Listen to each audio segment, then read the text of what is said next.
Welcome to the Golden Feather. Grab a pint, a plate, and pick your seats. Your hosts Vertek and Chibi Bree are back from their latest adventure.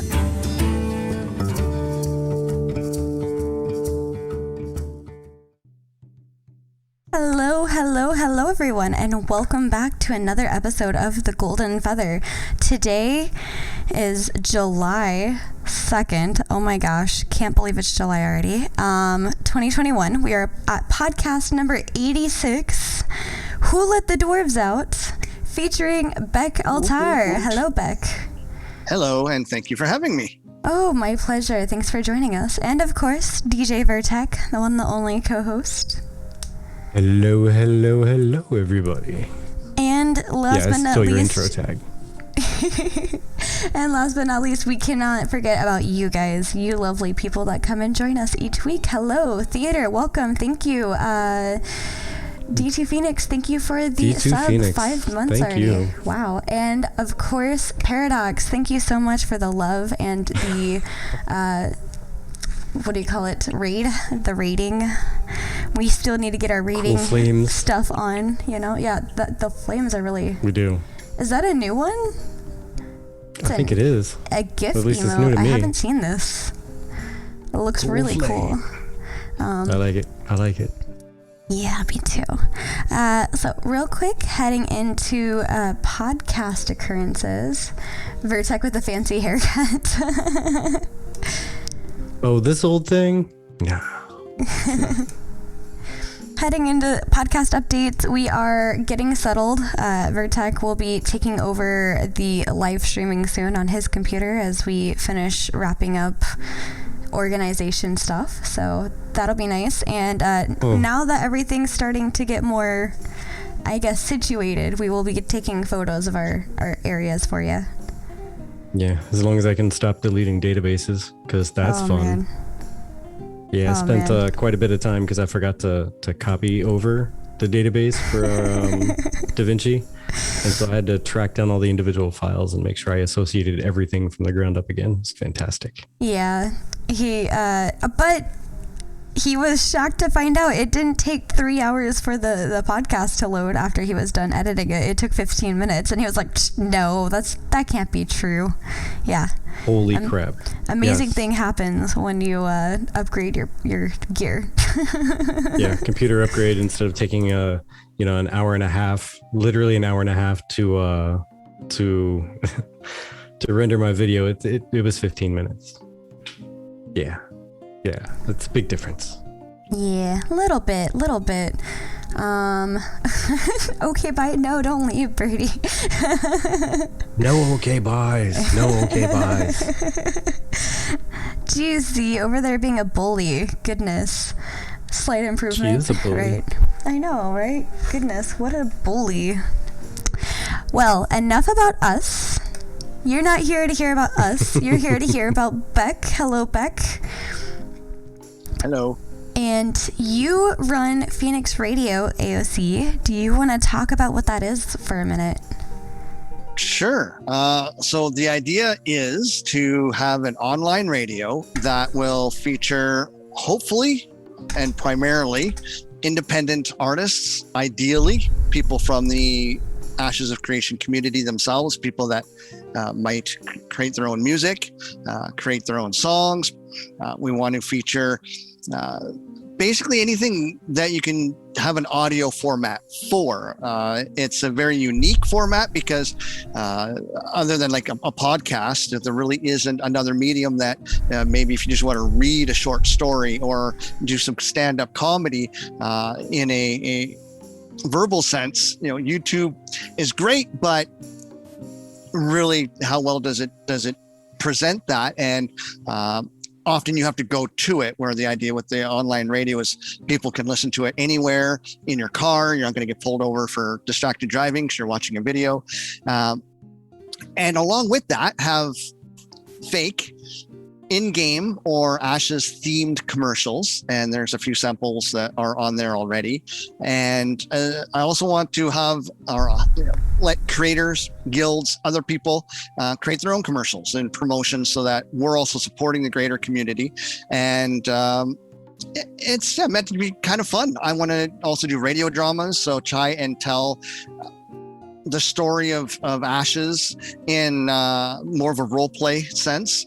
Because we're in an alpha, we actually want to try and start from Sanctus, and so taking whatever lore is available. What we want to try and do is, from a character's perspective, kind of talk about what is the world like and what are we like before we get there into Vera. And one of the, I guess, liberties with the lore is they talk about how you have the essence and the gods, and they're on different planes, but they're similar at the top. And then Sanctus is further away from the essence on another plane. And then the void is the furthest. And so I'm going to play with the idea that Earth exists in the world on its own plane, and the MacGuffin is when the portal is breaching from Vera to Sanctus, it's crossing Earth's plane because we're maybe a little further up the chain, using technology as the argument as why for tens of thousands of years, I'm guessing Sanctus is probably still going to be kind of medieval, technology, same as kind of where we are in Vera, whereas Earth will have more minerals and stuff, and maybe that's the essence trade-off. And so anyways, the portal acts as like an antenna that it just kind of picks up the music, so that'll be why we can play modern music from Earth into the Veran setting, and the portals themselves will again be kind of that MacGuffin. I haven't quite fleshed it out all the way, and I'm trying to be as respectful to the lore as possible so that nobody at Intrepid gets cheesed off. But I'm hoping, since they are kind of taking a little bit from Planescape, in the whole planes idea, that again, we can kind of MacGuffin it. And then from our story perspective, whether it be hosts or whatever, we want to try and reflect the radio as if it was on its own server. And again, using the same portal idea, each server would also be on its own plane, like a multiverse. And that's how we would get news about significant events that would happen on different servers. And hopefully there's not too many, so that we can hopefully keep up with, on Norland, this happened, or on, Lilith, this happened. And maybe even have characters doing like a play-by-play of a raid. I think that'd be kind of fun. Oh, did you see that ballista bolt? Well, ballistas do travel at 36 feet per second, and you kind of have those, nice. It's like a sporting event or something, and get people that really want to get involved with that, and trying to keep it fun, entertaining. But at the end of the day, it's just another medium of immersiveness, because we can only listen to in-game music for so long, and I'm hoping to incorporate the in-game music as well, and really try to reflect the community. Our motto is for community by community, so the idea is my job's to keep the lights on, keep it organized, but otherwise anybody is welcome to read a script, produce their own stuff, and try and shoehorn it in and make it make some sense, and hopefully have a good time doing it. That sounds really cool. I can imagine it. Oh, your voice is not here. Oh, am I out? No, Vertec. He's talking and then there's no audio. Okay. Yeah, I didn't hear him either. Yeah.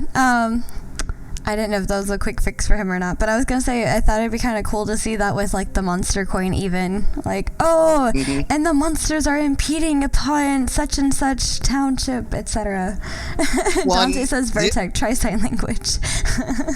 Well, the other idea too is to have a little fun with maybe NPCs and those kinds of events, and create different backstories. We know that I'm trying to think of the one guy's name in the alpha. You have to go see the one main guy, right? He kind of starts you off on all your quests. Well, what does he do when he's not standing there, right? So in a radio drama, we could have him in a bar where maybe our characters get a little rowdy, and then he stands up and goes, "Hey, chill out," because he's still the authority in that zone, nice. Just kind of what do we think that these NPCs do, and try to expand on some of the quests, because MMO, you go from one quest to the next quest to the next quest, and we do it all in the matter of an afternoon. You can just rip through a bunch. But in reality, if we were actually doing this in more real life kind of thing, it could take you days or perhaps even weeks. And so the idea is to kind of spread that out and try to add more, like, why does animated armor animate? Why is it there? And so one thought is, well, maybe there's some runes, and even though we're in some rubble, those runes are still there, and it was a security measure. And well, we walked into their area and we activated a security feature, and so the animated armor animates. So in the game, we just have to kill 6 of them or 10 of them. We don't know why, other than they're just annoying. So we could add our own kind of take to that. And because I want to kind of work with that multiverse idea, whatever the game's actual lore for that, we can kind of say, okay, well, that works in that multiverse, but in our multiverse, maybe it's this way, because Steven is really, really, really holding the lore to his chest. And it takes weeks, if not months, to write, record, produce even a 20-minute radio drama. And I want to try and get these things out fairly consistently. And so I can't wait. We kind of have to get some stuff going so that hopefully we have 3 or 4 months of content ready to go at launch, so that we are always able to kind of maintain something. So if you take a month off, we're not having dead air per se. Yeah, so that makes sense. And we really hope that the community will come on board and help us out with that. And like a radio station, we're hoping to do prizes and contests, on various servers. We're going to do like a hide and seek contest where we'll give out hints on the radio, but we'll have a character hidden in the world. And so you have to listen to the radio, find the guy.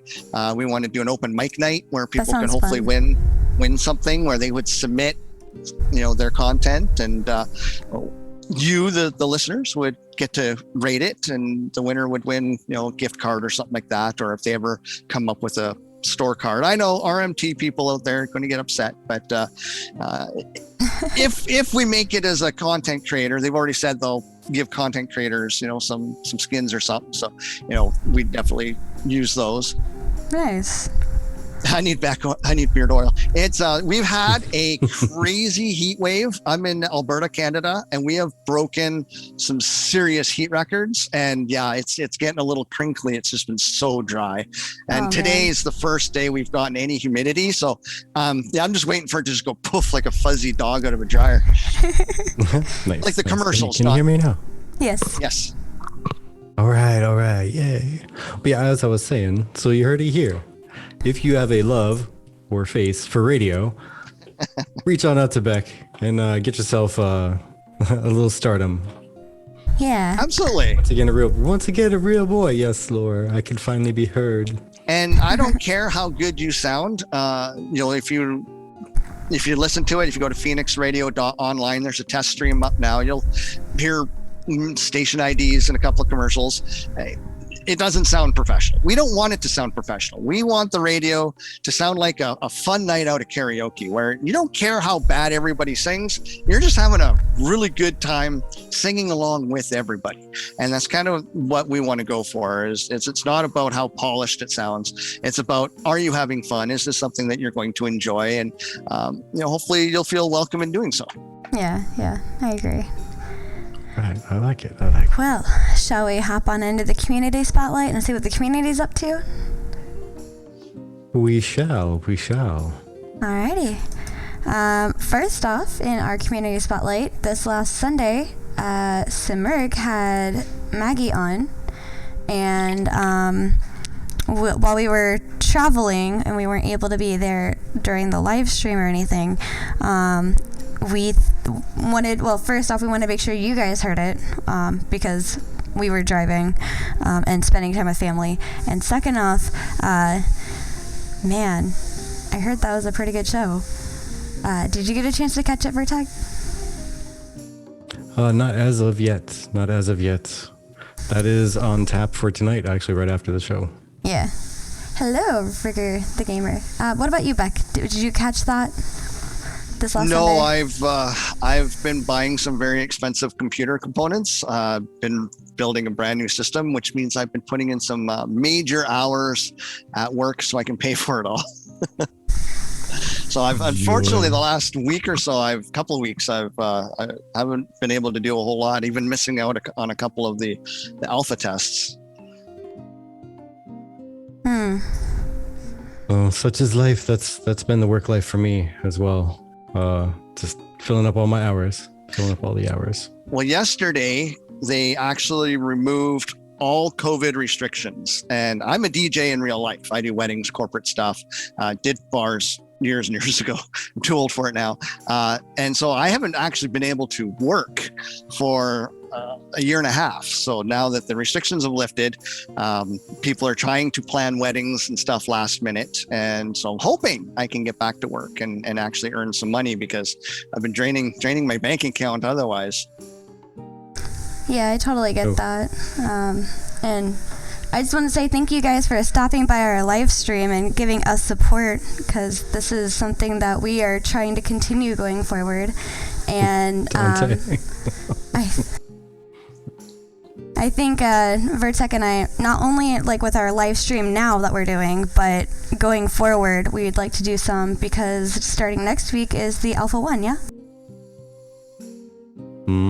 Yeah, the NDA drop's supposed to come, which actually, I suppose before we go too much into the community spotlight, that's a question that Jalan asked some people and got a post up on the forums about it, or not the forums, on Reddit about it. Maybe it's on the forums too, and made a video.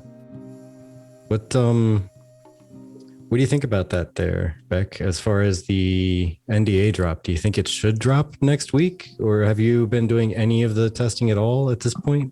I've hit most of the testing. I think there's been 2 or 3 days I've missed. And I've said this because what I do is when the test is on, I stream. I just have desktop wallpapers and I play the radio. So there's no audio, no visual from the game, but I try to give a bit of a running commentary of what I'm doing, what I'm experiencing, what I'm seeing and stuff like that.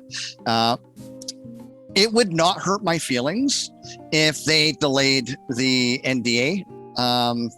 My personal opinion, just because the issues they've had with the AI and I guess there's still some work with the combat that they want to do. And I know Steven said a while ago that really the reason why he was delaying the NDA, I think the first time, was combat wasn't there yet, and he doesn't want combat to he wants it to look better and work better.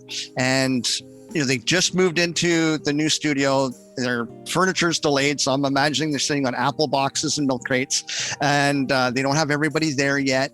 Again, they had the AI issue here that it took them a while. They think they've smashed it, so that's great. So I don't think they're quite where he was hoping they would be yet. We're heading into summer. COVID restrictions are lifting just about everywhere. People have had COVID cabin fever for a while. They want to get outside with the weather. So it wouldn't hurt my feelings if you delayed it towards late August, and maybe did it then when people are back to school, back to work. And they've had another month or two to really polish what they feel they want to get done, so they can really put out a really great product. Because Steven's not wrong when he talks about how people see early access alphas and whatnot today versus what is an actual legitimate alpha. And I've been a part of actual legitimate alphas for over the course of 20 years. I'm old. And he's not wrong when he's worried about people coming out and absolutely slamming the game and giving it a lot of bad and negative press, and AOC doesn't deserve it. As far as where they're at now, I think they're in a phenomenal position as far as alphas go, but again, a lot of people are going to see some of the I won't even call them issues, just some of the progression of working on an alpha and take that very negatively or in a wrong light, and that's not fair to the team and whatnot. So I think if they took a couple of months away, I would not get mad. I would completely understand. That's to be expected. And really, and I explain this on a lot of my streams, this is building the foundation. If you ever watch a skyscraper go up, it's months and months. All you see is this this wall around a hole in the ground, nothing happens. And then all of a sudden there's this building, weeks later, and it's as high as you can see it. If something happens to that foundation that you didn't catch when you made it, that whole building's going to come down. Look at what's happening in Miami. We don't want that to happen. You want to catch all of these issues now. And if that means there's delays, good, because we don't want a game coming out like Cyberpunk that is broken on release and for a brand new studio that is already breaking a lot of the rules. I think for the betterment of the gaming industry, that can definitely set them back on the heels. And I really want them to succeed. Agreed. No, at least to some of those points, I don't know. I'm looking at it from my personal point of view, where I'm at in Phoenix Initiative. I'm already in testing and all this and that. I'm personally okay if they hold it off for a while, but that's also because I'm already seeing stuff that a lot of people aren't getting to see. Mm-hmm. Now, following the transparent development, et cetera, there's not as transparent a development if nobody's seeing what's going on. Sure. They just get words from people, and then they have the development stream, which, by the way, any of these faults and things that you see, like I'm sure you guys have seen. Dante, you're killing me.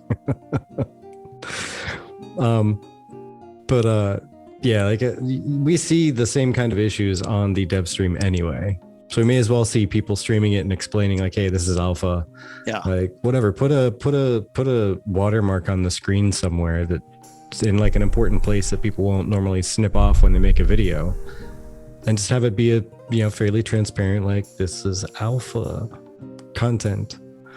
Like and it'll be fine like that, because at this point, like just like the alternate name of today's stream was going to be the dev that cried alpha. And that's because they've already delayed many things many times, and they've said, hey, we're not going to delay too often, only when needed. We're going to be transparent with everything. And hey, here we're going to do this. We're going to release this here, and we're going to stop giving dates unless we can stick to them. And they keep delaying. It's going to be okay. So you can't stick to dates if you promise them. Got it. And you're not going to be transparent because you're not going to be showing us what's going on. You're just going to be telling us what you want us to hear.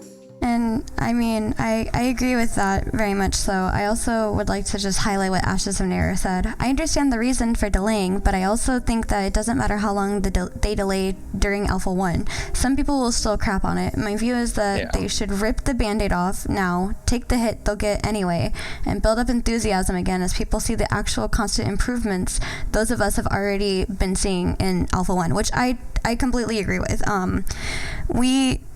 I feel like we are way past a first impression stage. We've had how many first impressions at this point? There was the APOC thing. That was a first impression that was given. Then there was a PAX showing all the stuff that was going on there. Yeah, there was PAX. There's a lot of quote unquote first impressions, and APOC is just a big misunderstanding of how it got construed. But that's why I think with having banners of saying this is Alpha 1 content. Anyway, this is Alpha 1 content on it. Something like what Jalon had mentioned. I think not only would that provide standard across the board feedback from Intrepid saying, yes, we stamped this as Alpha 1. We are like, they have since day one said this is a work in progress, things will change.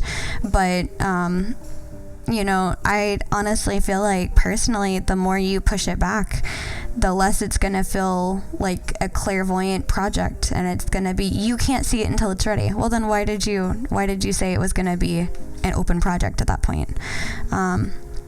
I do understand this is my baby, please don't look at it. By all means, I started off in video game design art. The last thing I wanted anybody else to do was look at my art until it was finished because I wasn't done with it yet. It wasn't completed yet. There's a few little things I needed to fix with it still, and I feel like that's very much where Steven is. And I honestly think, even I will say, as a tester who's somewhat tested, mainly because, Yes, it happens during Friday, our live streams. We don't really get a chance to test it live because we are preparing for our live podcast. But with the iterations that I'm seeing and I'm hearing, it's changed from the last time they showed updates with the Castle Siege. I mean, just last night they changed the combat again, and Vertek, you said that it felt smoother, it felt more significant. So yeah, it feels more responsive, really. Yeah. And honestly, let the world see that change, you know? Let the people who are not content creators and not the only people seeing this stuff see this stuff. Because the only way you're going to be able to like squash that doubt is by watching it improve. And it gives the community a great time to give their feedback because they can't physically play it. They don't have access into it. All they can give at that point is their feedback based on what they see, which if there's a time that this game deserves feedback, it's during Alpha 1, in my opinion. Yeah, I would highly agree on that because, I mean, I think as some people were talking about in chat there, like, yeah, there's definitely a too early a hype syndrome going on here. Well, when I first came in, like I came into it from the Lazy Peon video, and the impression that I got, the one from June, I believe. Okay. It was the big one, basically. That was the one that basically got a lot of people talking about Ashes at that point. And yeah, I mean, I really did get the impression that the game was far more along than it was. And it wasn't until about a month and a half, I think it was the July development update, that I realized that this game is nowhere near where, other people were thinking that it was. And, and I actually honestly thought that they were going to try and get the alpha and everything going, that fall until because in the July update, I believe Margaret was talking about, hey, you'll get these NDAs signed. We want to get things going at the end of August. And then the August dev update came and nothing. It was just so I knew it's like, okay, so there's definitely stuff going on. And then we found out that they had the Unreal update issue where they updated 2 versions and it caused some issues. And so I started looking at Unreal and kind of, how it wasn't really made for MMOs. So basically Unreal's the engine and Intrepid Studios building a transmission that attaches all the other parts into Unreal to make it do all the stuff that they want to do. And if anybody's ever done vehicle work, the transmission's probably the most complicated part of the vehicle. And if that isn't perfect, everything else can be fine. The engine can be fine. The back axles can be fine. But if you're off just a little bit, you're shredding stuff and you drop a transmission and you're done. Right. But it's encouraging. I think they have been pretty open and transparent for the most part with a lot of the issues and stuff like that. They're not going to get into great detail. I don't expect them to. We all would wish that there's more, right? We all wish we could be the fly on the wall. And Steven's correct when he says, hey, there's other people out there that want to kind of snipe what we're doing. Yeah. I have to appreciate that. As much as they've been getting developers from other studios to come and join them, Steven's admitted they're getting poached themselves. Jeffrey left for a passion project, and that was a bit surprising, a bit shocking. Wish him the best, and I hope we get to see him in game and crush him. Also, I just want to put a disclaimer out there for those of you listening in the future, because we are currently a little behind, but as Vertek is getting caught up with updates now that we have the new computer setup, the Lazy Peon video that Beck was just mentioning was June of last year, not this last month. Yes. Because we are now in July of 2021. So I actually brought in on the Lazy Peon video back in 2017 when he was talking about new video games coming out for MMORPGs back in 2017, and that's how I found out about Ashes of Creation also. Horrendous wants to know, Vertek, did you buy, you're already responding, did you buy the armor set for this month? Not yet. I need to so badly.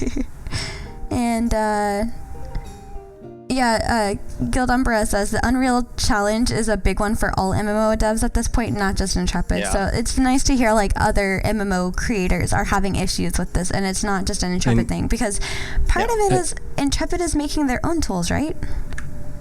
Mm-hmm. Exactly. Yeah, they're making their own custom everything for it. And on that point, that's actually something I was going to mention.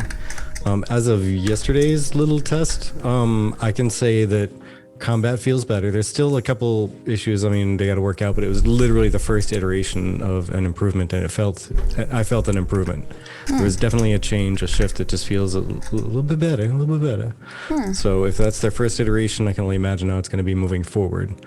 Second, the issue that everyone was talking about with like the AI ghosts floating around and causing rubber banding and whatnot, I do believe it's now extinct. Nice. Over the many hours of tests yesterday, I didn't bump into it once. Not once. Nobody felt it except for when they were like pulling the servers down, at which point they were like, hey, we're pulling the servers down. And everyone was commenting about, oh my gosh, the rubber banding is back. No, it's just, the servers are going down. False alarm. False alarm. Those are two big things they needed to fix that were definitely echoes of the Unreal Engine and its intended implementation. Yeah. Well, I came into the alpha from May 5th when I bought that. So I haven't been part of it for very long. And one thing I can definitely comment on, every test that I've been involved in where we've had to update the game, I have noticed something different. Some are fairly minor. There's been some pretty significant things, but it's really nice to see that not only are they improving the back end, but even what we see, like the beards of the dwarves, like that's a pretty minor detail, but they changed the beard styles. I don't know what the other races, I could care less. But as far as the dwarves, when they had, their beard models changed. So it's really good to see that every time there is a change. There is something that you notice that's different, and you don't get that from a lot of games. Sometimes you'll go 2 or 3 builds and you'll be like, well, what changed? Yeah, there's noticeable changes every time, and that's why that's another reason to close out my opinions on the should Alpha 1 be delayed is because when they actually do get it out there in the open, people are going to see more of what's going on with every change. People are going to see what's happening with every single update, and they're going to see if there's constant improvement. So yeah. You're right there? Yeah, I can't get the poll to work. I don't know how to get this stupid thing to work, so a little frustrated by it.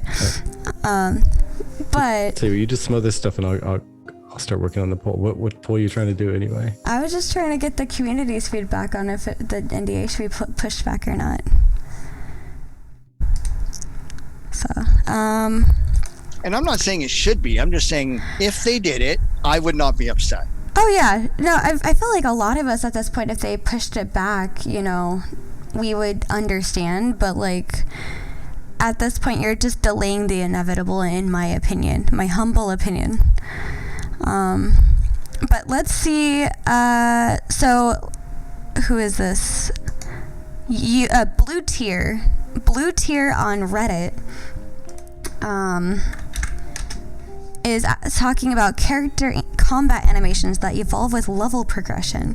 And they said, just a cool immersive idea I thought of randomly. What if a character movement became more confident, like fancy spins in combat as the character gained levels? So at low level, you'll start with more basic combat animations to show inexperience, and as you level, you gain more advanced combat animations. These animations could also reflect which race your character is. So a max level skill elven swordsman will move with a lot more elegance than some random human newbie. I know this could be a lot of extra work for something trivial, but it would add immersion. And I think we've touched on this topic numerous times. But Beck, I want to get your opinion. What do you think? Well, if I can go on a bit of a rant. Dwarves, short, stocky, thick, dense. They are built small but strong. They shouldn't be somersaulting every time they jump. They are not Cirque du Soleil. That's an elf thing. It should be like a like a every once in a while. But that being said, one of the thoughts that I had, and I actually think I talked about this on one of my previous streams, what they could do is create cosmetics that are exactly this idea, that we could go in and either earn as the post suggests, or actually go in and buy, and then that way we could add that to our character traits like emotes and whatnot, so that we can further customize our characters. And then I can remove this forward somersaulting every time I jump thing with the dwarf. Because immersiveness, dwarves don't do that. They don't even like to be tossed. But I think, if they are looking for future revenue streams, and they're not doing RMT and stuff like that, they want to focus primarily on cosmetics, then I think it'd be kind of cool to have some cosmetic actions that could be emotes and attacks, jumps, all of the character movements that we do. I think that'd be kind of cool. Yeah, I agree. And earn some free ones. Do the hula before they jump. Super says, I don't know. They were pretty athletic in the Hobbit series. Dante says, yeah, I never saw Gaviel do a backflip in Helm's Deep.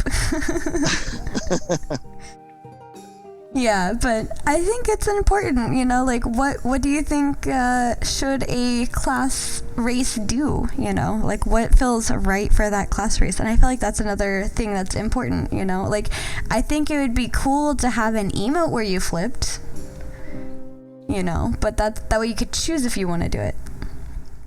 Honestly, it's your character, and so you should be able to customize them however you see fit. So if you think your dwarf should be a Cirque du Soleil acrobat, knock yourself out. Go for it.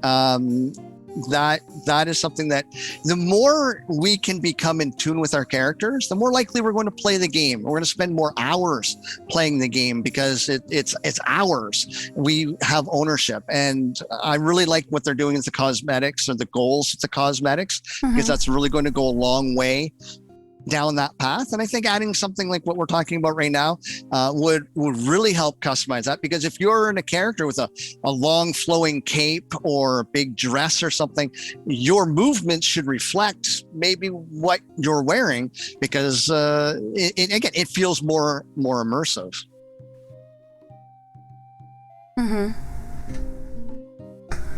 Yeah, I don't know. Does anybody else know the whole command, by the way? Because I know I used it before. I can't bring it to mind. I don't know. I'm searching around, and Google's like, yeah, you go into the creator dashboard, but no, there's an actual chat command. Yeah, I don't know. Don't tell the elf. Yeah, Bardic's got it right. I cannot jump the distance. You're gonna have to toss me.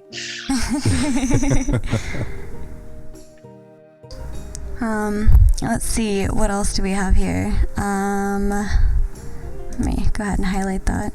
Also, like previously when we had this conversation, they said it was a lot of effort, an extra effort to add a bunch of different,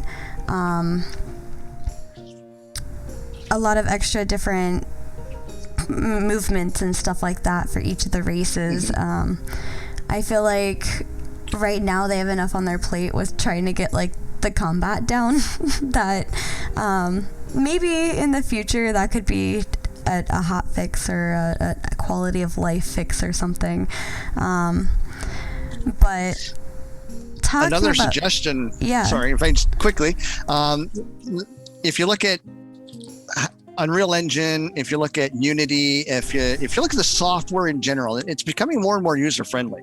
So what they could do is open it up to the community, have the community, use a model asset kit like, Machinima or something. I know it's a bad example, but hopefully people understand, where we in the community could take the character model structure, whatever, use a similar program to what they're using, create our own action, submit it to Intrepid Studios, because then it's just upload it, hit the play button. Nope, that one sucks.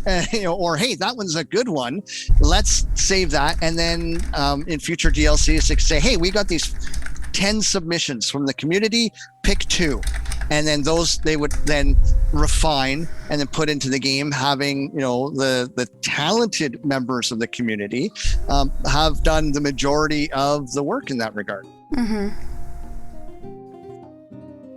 Yeah, I agree. The thing I was gonna bring up is, I don't know if you're into fishing or not, but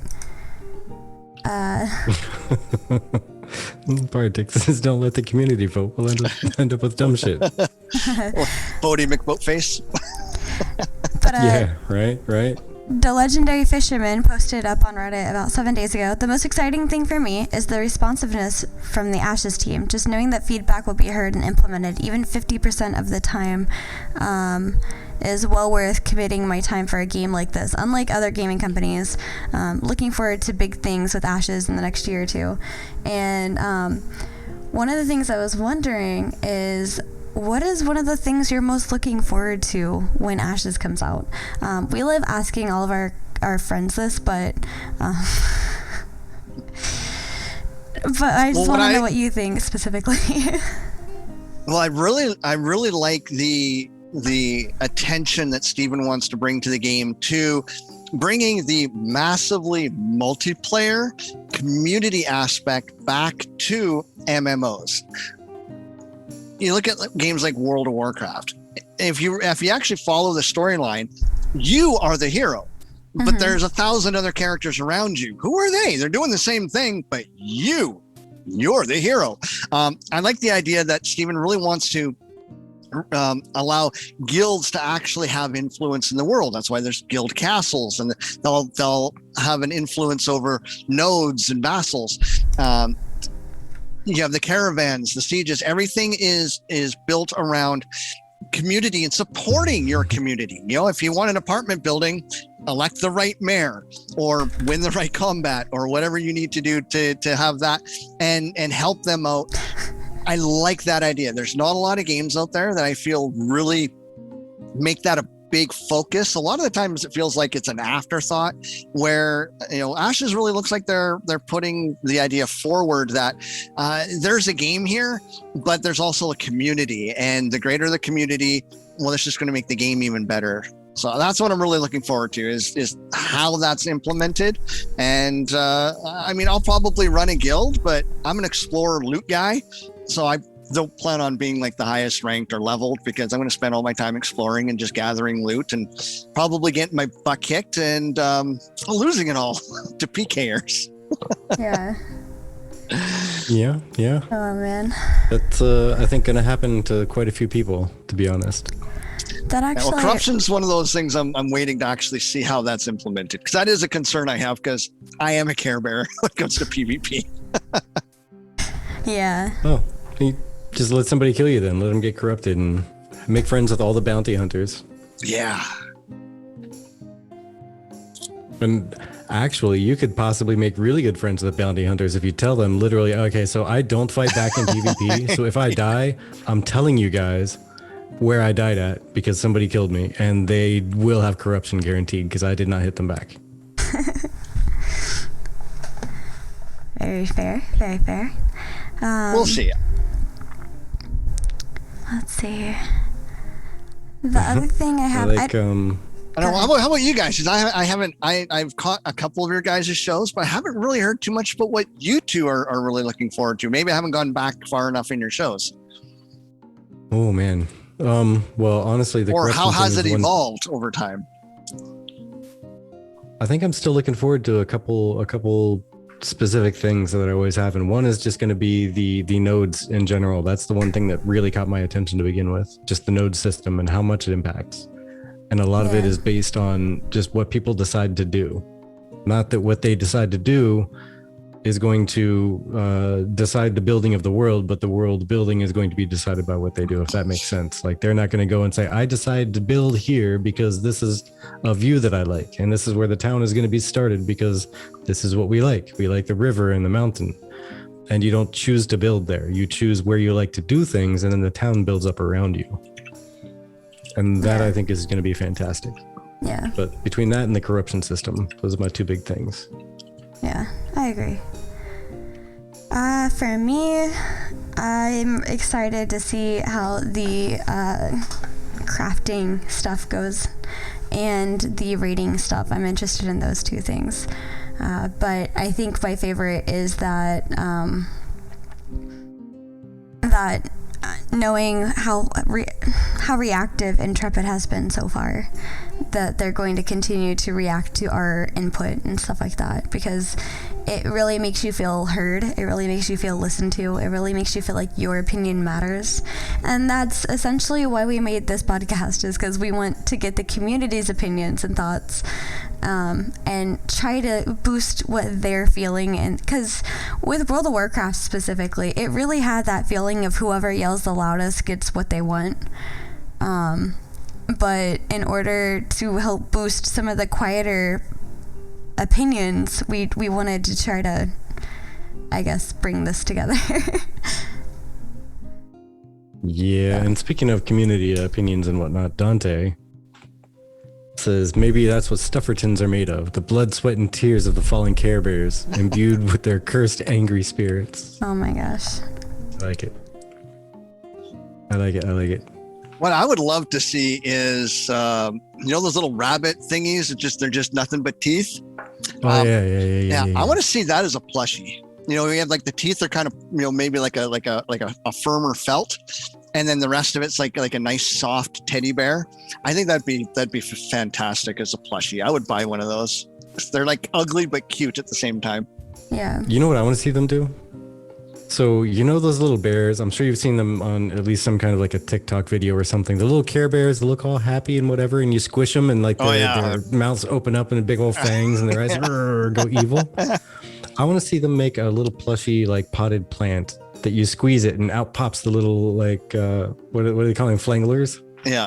Mm-hmm. That'd be awesome. That's what I want to see. The little flangler pops out and starts like nomming at you. Beck or Vertec, is there a oh my gosh, is there a topic that is left that you guys are interested in chatting about? Oh, I suppose I'll look them over.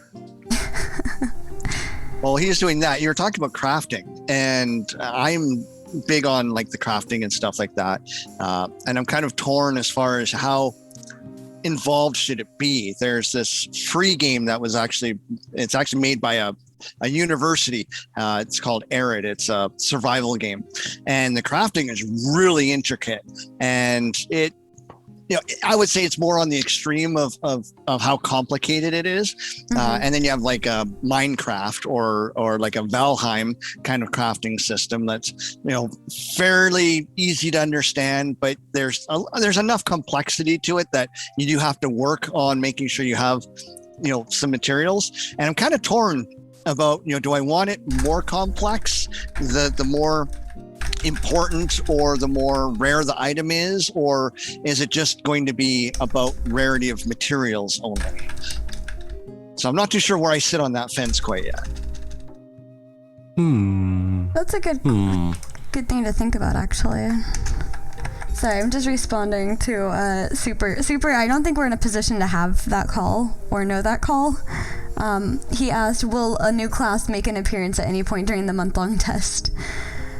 I do believe that's not on schedule. I haven't heard anything. Yeah. Wasn't there talk about the ranger near the end of it? I have no idea. Yeah. I could be wrong. There was potential talk on stuff like that, but not sure. We will have to see, because there's been many things that have changed because of this and that and the other. I know a lot of it's depending on how the combat system plays out, so yeah. Well, let's see if it goes super smooth and everything can be just absorbed in. Maybe, hopefully. One of the fake commercials I've written is for an apothecary, and I actually make a bit of a dig at at the classes for that. So it's actually, I'm not going to do the whole thing. It's a rap. But one of the lines is, we buy and sell the herbs that you find. We use our magics and minds, creating with stages for raids and the sieges, liquid buffings for tanks, clerics, and mages, because those are only 3 classes right now. So it's kind of a little bit of a Nice. But yeah, I was curious about the post someone made with the experience debt being good gameplay. I'm not sure if I like the idea of it being called good gameplay necessarily. I understand why it could be there and why it would add some level of, risk versus reward. Hey, whoops. And I see the concept, but when you start getting into situations where you're like, I don't know if I should progress up that way yet, let me go ahead and try. You need to immediately decide in the first 1/4 of your life if you're sticking it out or turning and running. There's no well, let me see if I can push myself. Let me try this. Let me try that. No, it's okay. Are you very confident? If not, turn and run. Because even at level, say 5, you might get to a point where you're trying to stretch out and you're trying to grow, and you might get enough experience debt that it just takes less time to create a whole new character.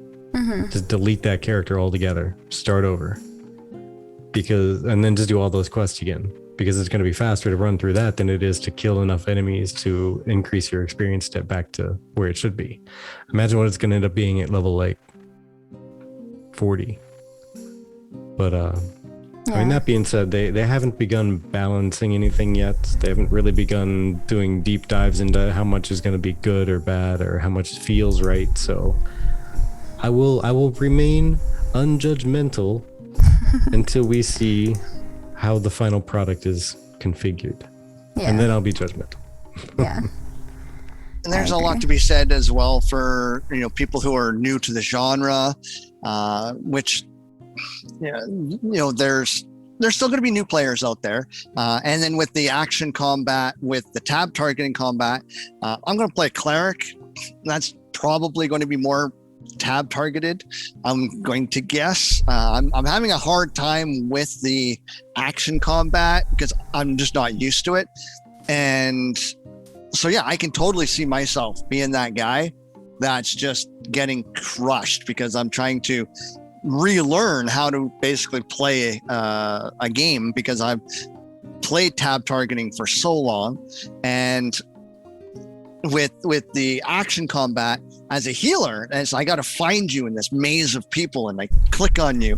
Otherwise I have to try and reach up into the corner, hit Z, reach up, click, hopefully in a raid bar or something.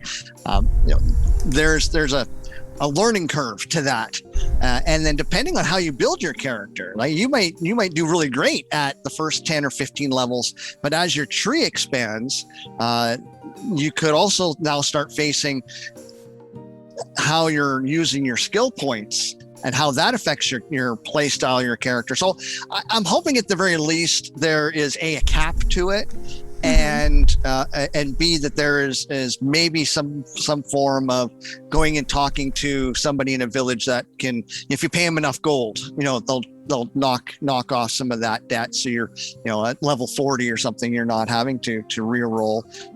And then you can respec at the same time, because clearly something's not working. Yeah.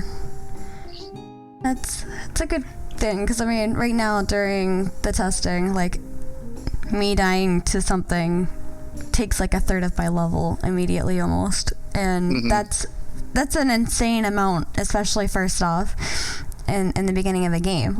At that point, once you die a couple of times, just go make yourself a new character. You're gonna progress way faster at that point. Or wait for the sieges, because then they just boost you to level 15. Right. Yeah, and I mean, Bardic has a point there as well. The other question is, will leveling slow down throughout? If there's an exponential amount of experience needed as you get closer to max level, or do all levels take roughly equal amounts of time? And there's also Ashes of Nera made another comment. If the experience debt is capped at 400%, it's only in the beginning that it'll be easier to reroll. And that's potentially true as well. Once you do get to max level and you have negative 400% experience debt, what does it really matter? Does it really matter? And then Bardic makes another comment too about if you're rezzed, will that affect your XP debt? And I would say no, based on, because you're not you're not resurrecting technically, somebody else is resurrecting you. I You're feel like just it should accepting it. reduce how much you took, maybe. Mm-hmm. You know.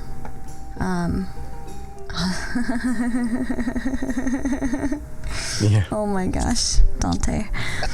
Yeah, I don't know if I should get my my Viking hat or if I should find my fedora.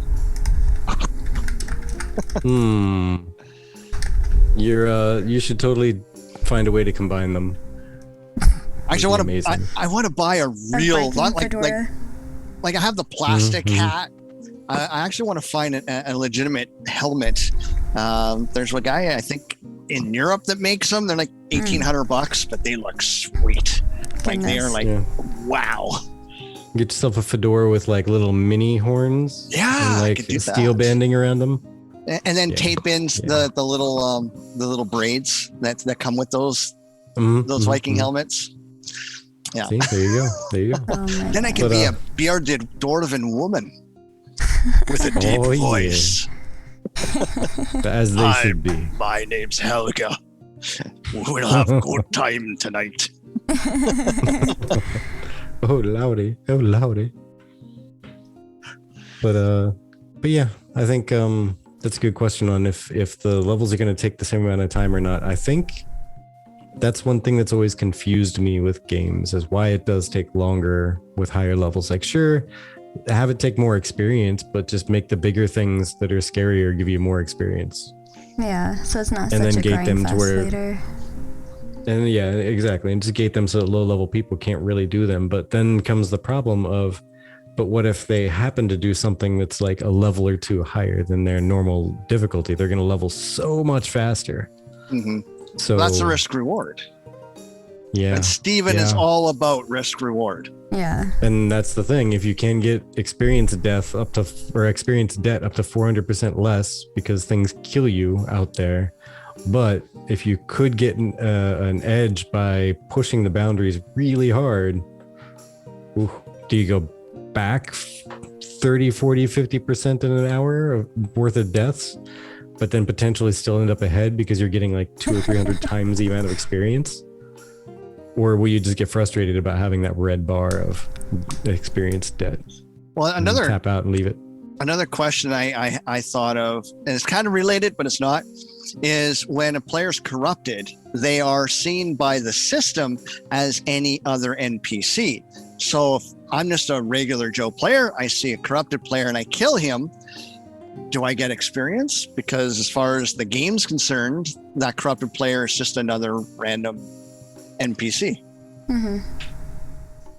Also, Volga Love says it's the Volga and Helga show. Let's do it. Oh, Volga, we are going to have a good time at the show tonight.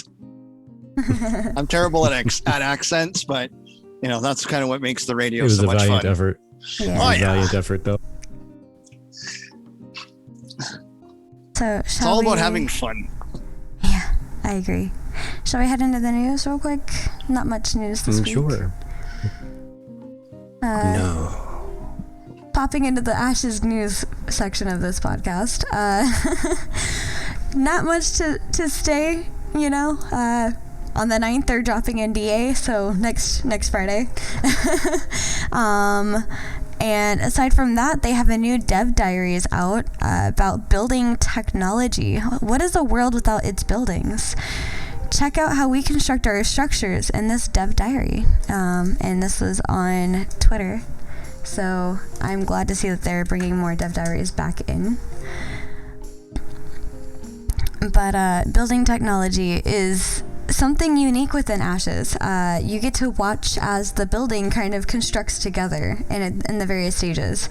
This was shown at least a year ago, I believe, with Steven getting all of us in for a test, and then we were donating materials and stuff, and the building just like came together like magnetics. It was fantastic. Yeah. But watching things slowly build right up, or actually quickly. I mean, it would be slowly because it would count down, but as soon as it would hit like a predetermined marker, things would jump into place. Yeah, right. But that's pretty much it on the news section, outside of Maggie being on Simmerg's podcast and, you know, their monthly live stream at the end of the month.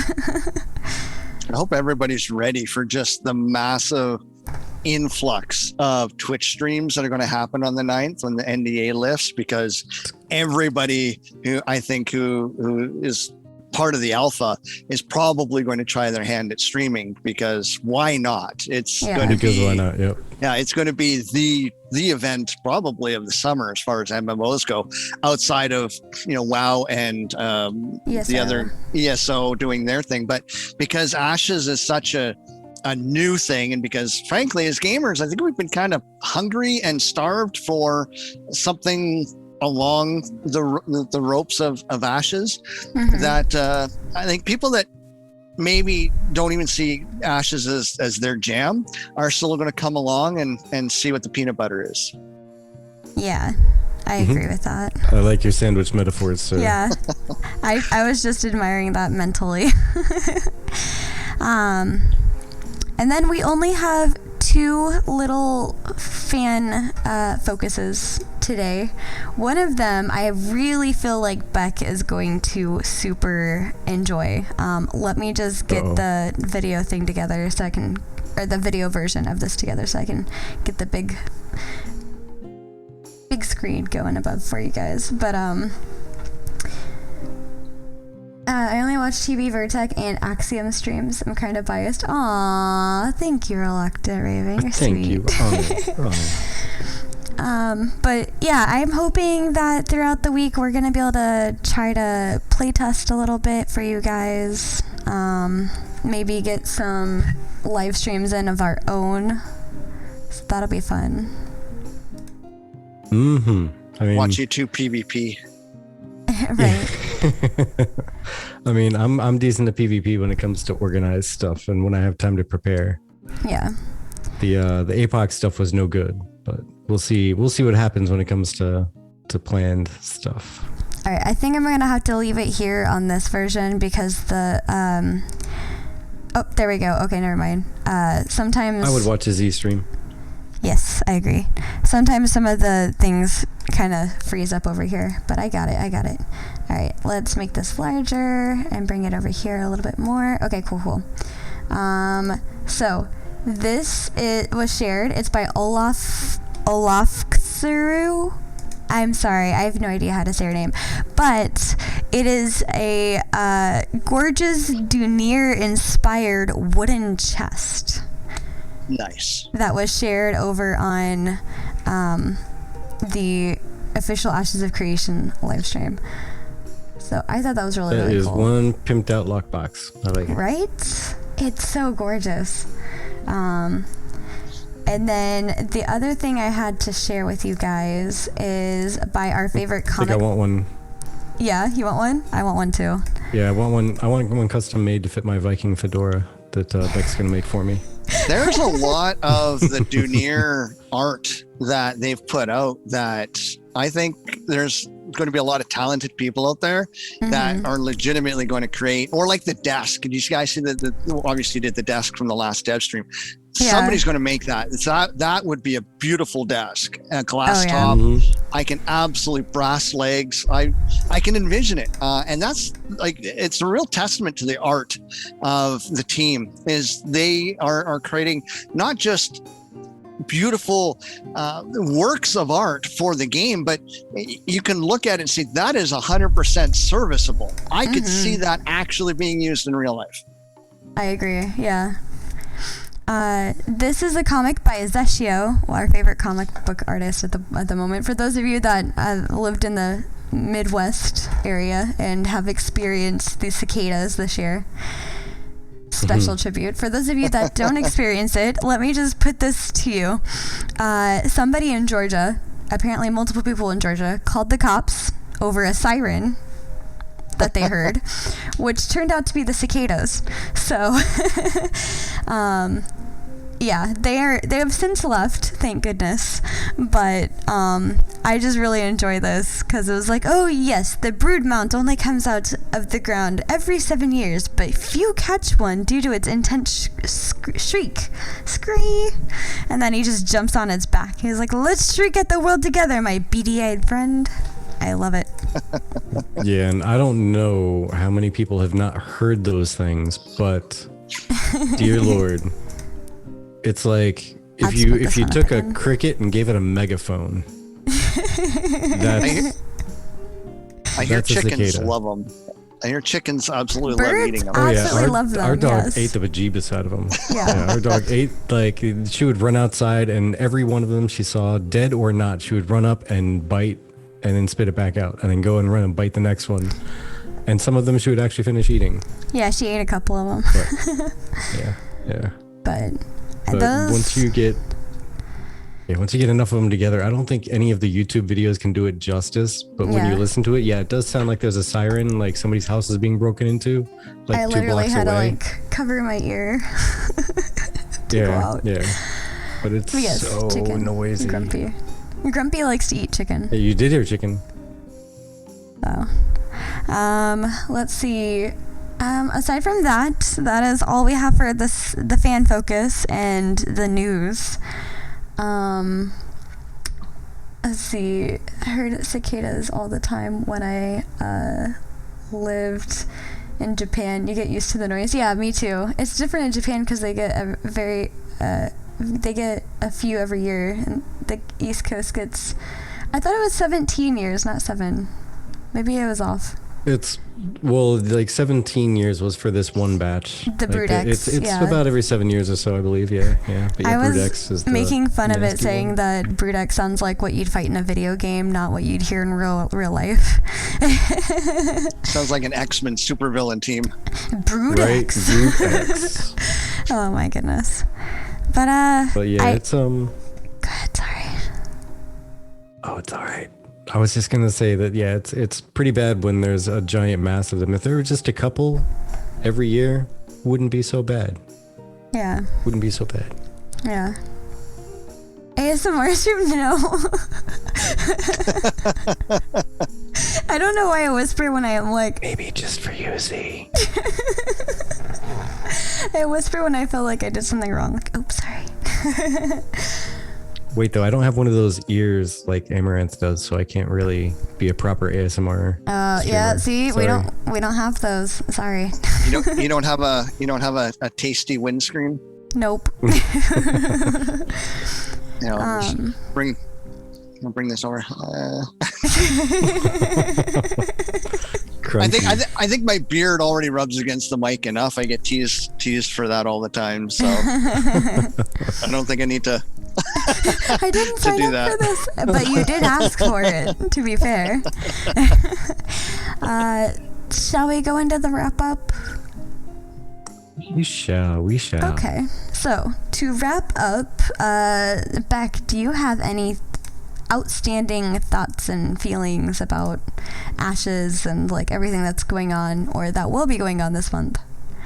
Like a final thought, if you will. Shirkus, thank you so much for the raid. Oh, wow. Man.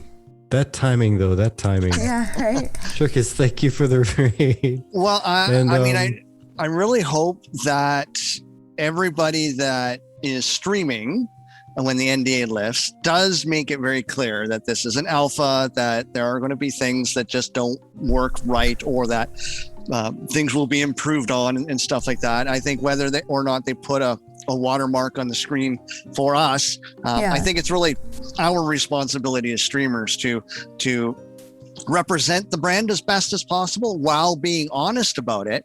And that honesty is saying, hey, this is a bug. It happens. We're going to report it. We click the little button, fill it in. And, people that are going to poo-poo on it, rather than going onto their streams and being rude and mean and stuff like that, just say, hey, this is an alpha.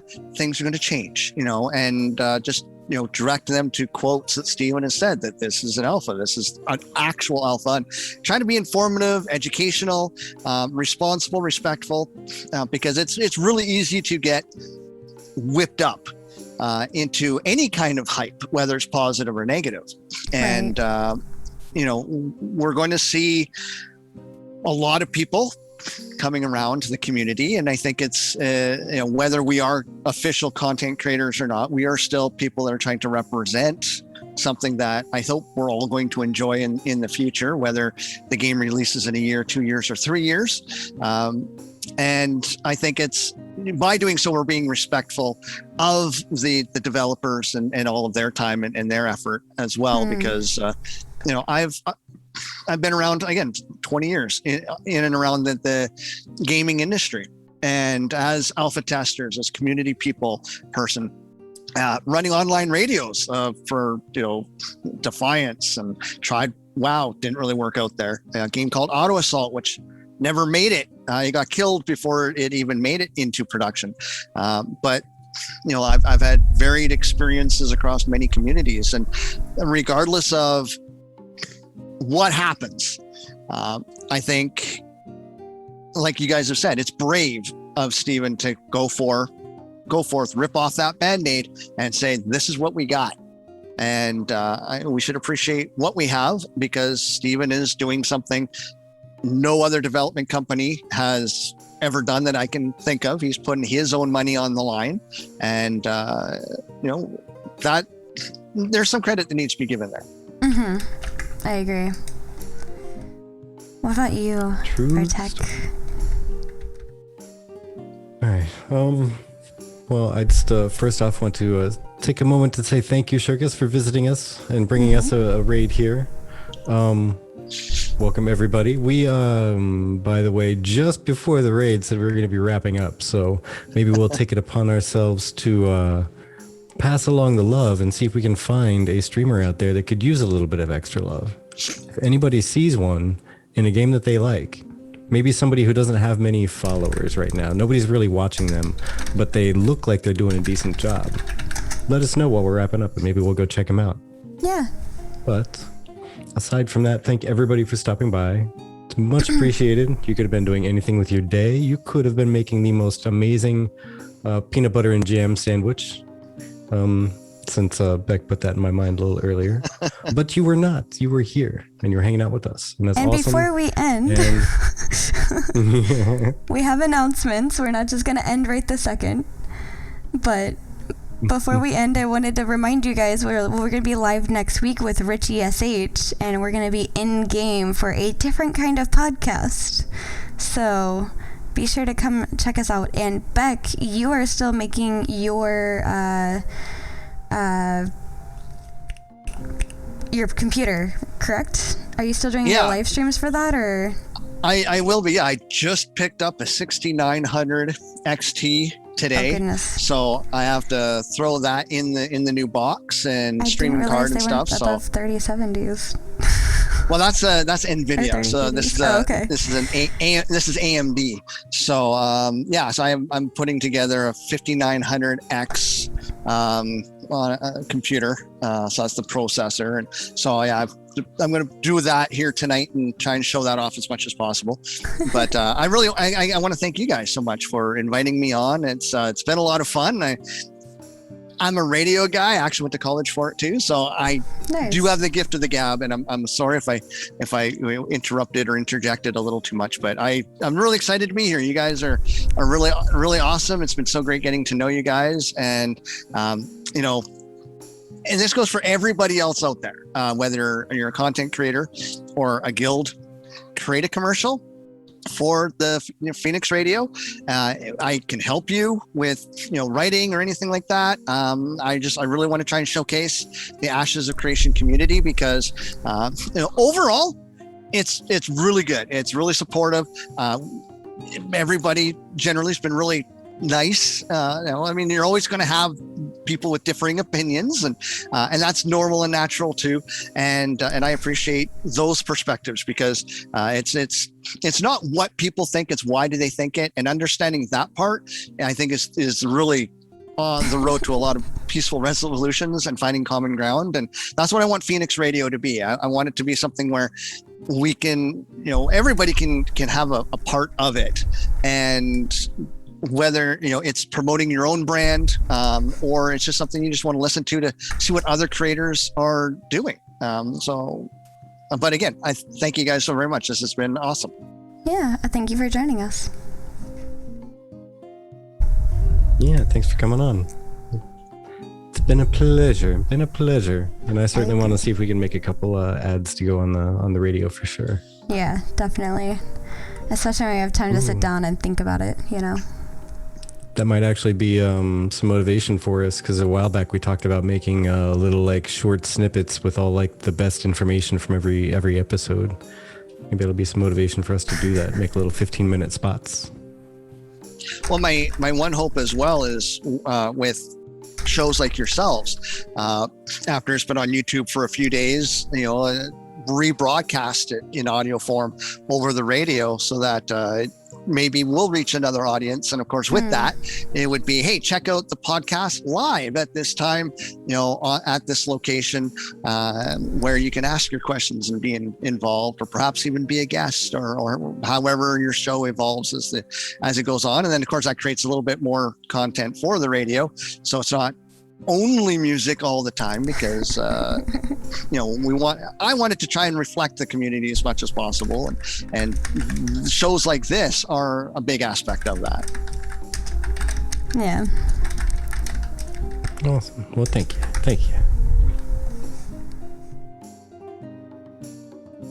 I'm sorry, but I'm not sure you can. Snippet sounds like a good name for a future cosmetic, but nice. Can't translate it directly, but they may upload it to YouTube. Maybe then can use the CC. Yeah. Are you gonna upload it to YouTube? The intro? They're asking you. You were just talking about uploading stuff, so. Oh yeah.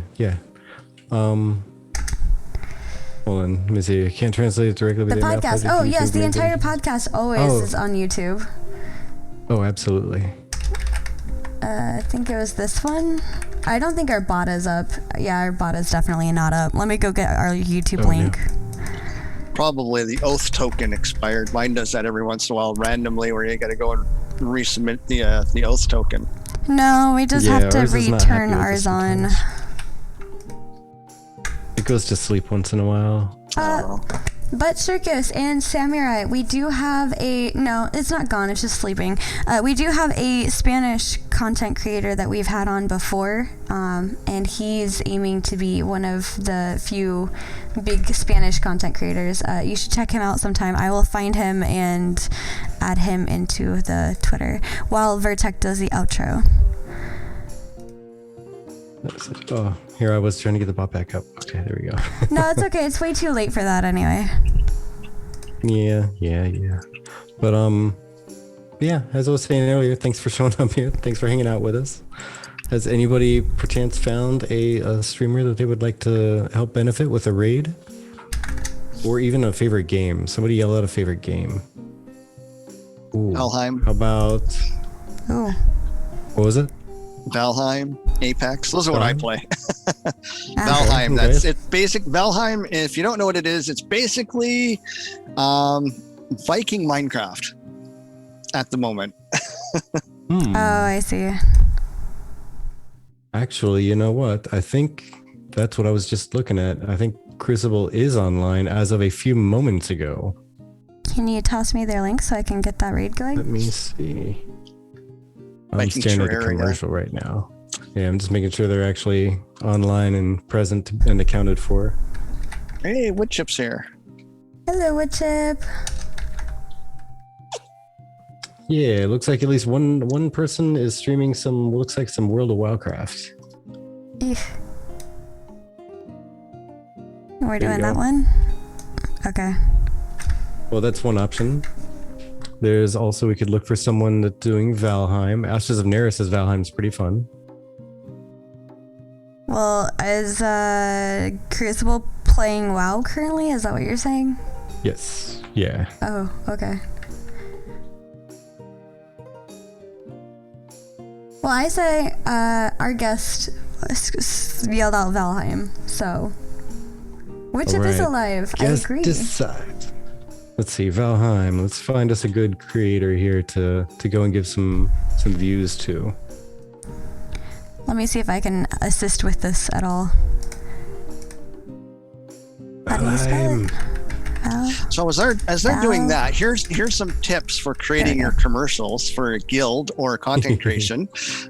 Make sure at least twice you state the location of where they can find you. Try not to have more than 2 different things. So do like a Twitch and Twitter, but more than that, people lose it. And then try to identify who yourself or the name of your guild or creation thing. Again, try and do it twice if you at least once is even okay, and 60 seconds, so you have up to a minute. If it's a few seconds over, I'm okay with that.